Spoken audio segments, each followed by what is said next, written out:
راشدین عام طور پر تو ہم کہتے ہیں حضرت ابو بکر، حضرت عمر، حضرت عثمان، حضرت علی. میں نے اپنی ذاتی رائے، حقیر سی رائے عرض کی ہے، اس میں حضرت حسن کا دور بھی شامل ہونا چاہیے 6 مہینے کا، تب وہ 30 برس پورے ہوتے جو حدیث میں آیا ہے کہ امام حسین نے یزید کی بیعت کیوں نہیں کی؟ یزید کو کس کے کہنے پر ولی عہد بنایا گیا؟ آج ہم ڈاکٹر اسرار احمد نور اللہ مرقدہ کی خوبصورت گفتگو، جسے سن کر یقین مانے میرا تو علم بہت تازہ ہوتا ہے اور یقین بہت بڑھتا ہے اور بڑا مزہ آ رہا ہوتا ہے، ان کی گفتگو کو سماعت فرمائیں گے. آپ سے درخواست ہے کہ ویڈیو کو آخر تک سماعت فرمائیے گا اور جانیے گا کہ اصل بات کیا ہے. بہت سارے آپ نے گفتگو سنی ہوگی، لیکن آج کی گفتگو سننے کے بعد آپ کو بہت زیادہ فائدہ ہونے والا ہے. مگر وقت ضائع کی ویڈیو کو آغاز کرتے ہیں. چینل پر نیو ہے، چینل کو سبسکرائب کر دیجیے اور اس ویڈیو کو آگے شیئر ضرور کیجیے گا تاکہ اس طرح کی ویڈیوز آپ کو بر وقت ملتی رہے. آئیے چلتے ہیں، ویڈیو کو آغاز کرتے ہیں. راشدین عام طور پر تو ہم کہتے ہیں حضرت ابو بکر، حضرت عمر، حضرت عثمان، حضرت علی. میں نے اپنی ذاتی رائے، حقیر سی رائے عرض کی ہے، اس میں حضرت حسن کا دور بھی شامل ہونا چاہیے 6 مہینے کا، تب وہ 30 برس پورے ہوتے جو حدیث میں آیا ہے کہ خلافت جو ہے وہ 30 برس رہے گی، اس کے بعد ملوکیت شروع ہو جائے گی. تو ملوکیت کا پہلا قدم یہ تھا کہ حضرت معاویہ نے طاقت سے بزور خلافت حاصل کی، اس لیے ان کو خلیفہ راشد ہم نہیں کہتے. البتہ یہ ضرور ہے کہ ان کا دور بہت پرسکون دور تھا.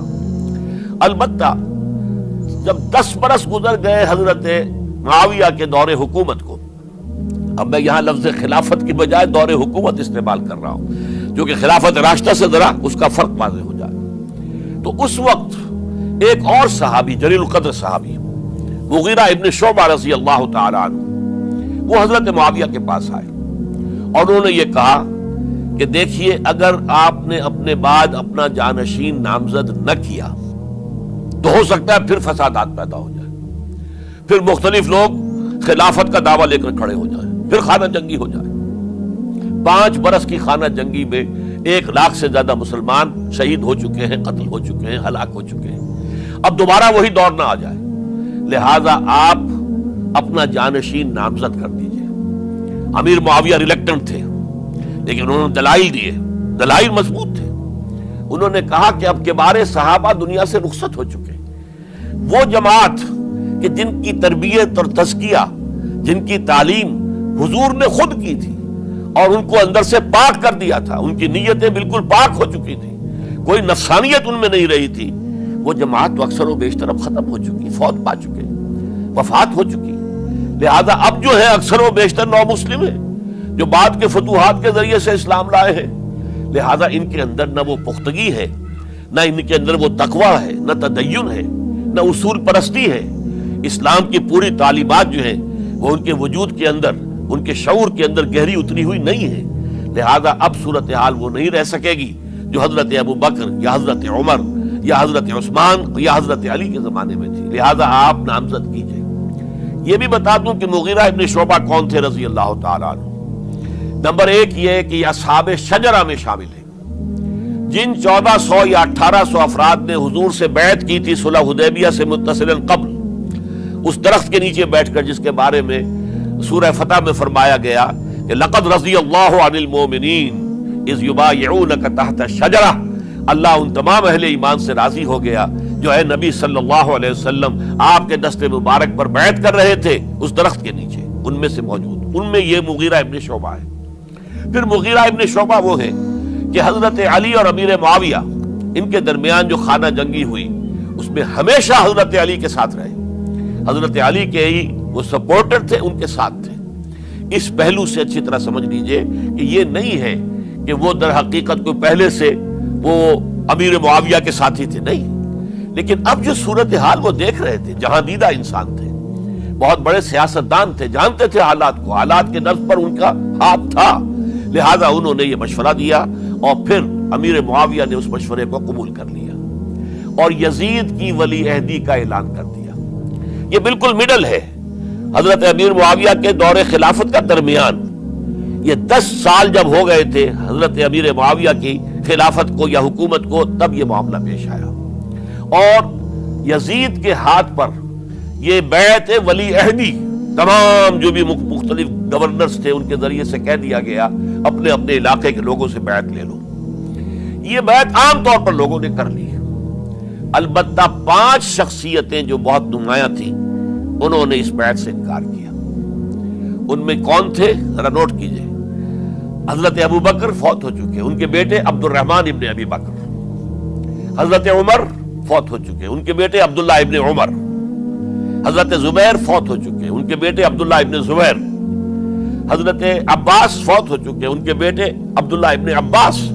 حضرت علی شہید ہو چکے, ان کے بیٹے حسین ابن علی رضی اللہ تعالی عنہم اجمعین. یہ 5 جو امت کے بہت بڑے 5 افراد کے گویا کے وہ چشم و چراغ تھے ان گھرانوں کے, انہوں نے انکار کیا. اور ان میں خاص طور پر عبد الرحمن ابن ابی بکر نے یہ جملہ کہا کہ تم چاہتے ہو کہ قیصر و کسریٰ کی سنت پر عمل کرو کہ باپ کے بعد بیٹا حاکم بن جائے. یعنی ایک قدم تو خلافت کا نظام پہلے ہی نیچے اتر چکا. مشاورت سے تو حضرت امیر معاویہ کا بھی جو نسب ہوا ہے وہ مشاورت سے نہیں ہوا.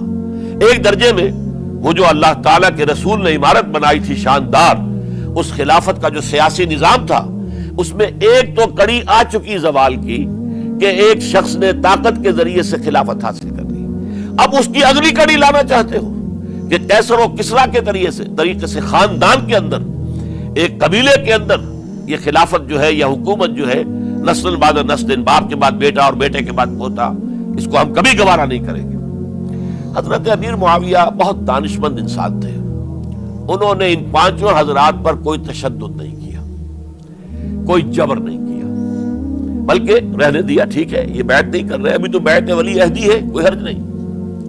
لہذا کوئی جھگڑا, کوئی اس وجہ سے کوئی فساد, اس بنا پر کوئی جنگ نہیں ہوئی.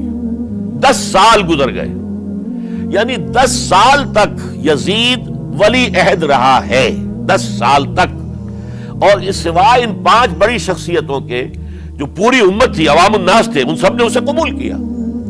یہ صورتحال اب جب پیدا ہوئی جب حضرت امیر معاویہ کا انتقال ہو گیا, یہ سن 60 ہجری ہے.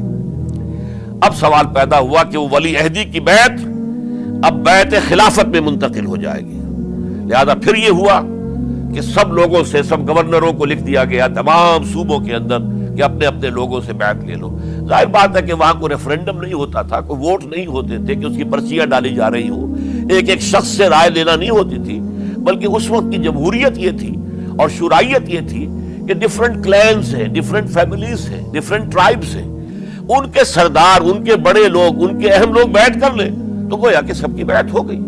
وہ ایک قبائلی نظام تھا اور اس میں یہ نہیں تھا نظام کے ووٹ بنے ہوئے ہوں اور اس کی پرچیاں ڈالی جا رہی ہوں. تو تمام عالم اسلام نے گویا کہ بیعت قبول کر لی اب یزید کی بحیثیت خلیفہ. اب وہ جو 5 آدمی تھے ان میں سے ایک فوت ہو چکے تھے, حضرت عبد الرحمن ابن ابی بکر رضی اللہ تعالی عنہما, دونوں فوت ہو گئے, لیکن باقی 4 رہ گئے. ان 4 کو نوٹ کیجئے, اور یہ بڑا سینسٹیو ایشو ہے جس پر میں اب گفتگو کر رہا ہوں. ان 4 میں کون ہیں؟ عبداللہ ابن عباس, عمر میں سب سے بڑے وہ ہیں, اور ان کی شان یہ ہے کہ انہیں حبر الامہ کہا گیا ہے, امت کے سب سے بڑے عالم, اور قرآن مجید کے وہ سب سے پہلے مفسر ہیں. اصل جو جتنی بھی تفسیری روایات ہمیں ملتی ہیں حضرت عبداللہ ابن عباس کے شاگردوں سے, تابعین سے, لہذا ان کا بہت اونچا مقام ہے. حضرت عبداللہ ابن عمر, ان کا مقام بھی آپ کو معلوم ہے, حدیثوں کی کتنی بڑی تعداد ہے جو عبداللہ ابن عمر سے مروی ہے, اور اس کو سلسلۃ الذہب کی پہلی کڑی کہا جاتا ہے. روایت حدیث میں جو سرہنی زنجیر ہے اس کا آغاز حضرت عبداللہ ابن عمر ہے. ایک طرف یہ دونوں ہو گئے, ان دونوں کی رائے کیا ہوئی؟ اگرچہ کام غلط ہوا ہے, یہ اس طریقے سے قیصر و کسریٰ کی روایت پر عمل کرنا غلط ہے, لیکن یہ اتنی بڑی غلطی نہیں ہے کہ اس کی وجہ سے باہمی جنگ و جدال ہو, خوریزی ہو, ایک دوسرے کی گردنیں کاٹی جائیں اور فتنہ و فساد پیدا کر دیا جائے. لہذا انہوں نے یزید کی بیعت کر لی.